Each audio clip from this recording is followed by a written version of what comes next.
उरुण ईश्वरपूरचा महागणपती मंडळाचे मंडप उभारणी व खांबपूजन इस्लामपूर येथे उत्साहात संपन्न झालं। रविवार दिनांक 17 रोजी रात्री 9 वाजता छत्रपती शिवाजी महाराज व डॉक्टर बाबासाहेब आंबेडकर पुतळ्या शेजारी उरुण ईश्वरपूरचा महागणपती मंडळाचे मंडप उभारणी पूजन अजय कदम यांच्या हस्ते झाले।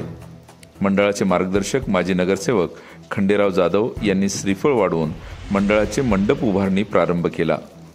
या मंडळाचे अध्यक्ष अभिजित पाटील, उपाध्यक्ष शिवराज पाटील व किरण नलवडे, खजिनदारपदी ॲडव्होकेट जगदीश थोरात, प्रकाश शेळके, सदानंद पाटील, अय्यूब हवलदार, सागर जाधव, प्रकाश जाधव, सुनील चव्हाण, अतुल लाहिगडे, फिरोज लांडगे, विजय देसाई, राहुल नागे तसेच सातारा वुमेन्स सोसायटीच्या चेअरमन व कस्तुरी महिला नागरी सहकारी पतसंस्थेच्या चेअरमन सौ रुपाली खंडेराव जाधव, मेघा लाड, शुभांगी शेळके, सुजाता थोरात, प्रतीक्षा नलवडे, अर्चना मेघे, पूनम मोरे, सुलोचना जाधव तसेच मंडळाचे कार्यकर्ते व सभासद, हितचिंतक, मार्गदर्शक मोठ्या संख्येने उपस्थित होते।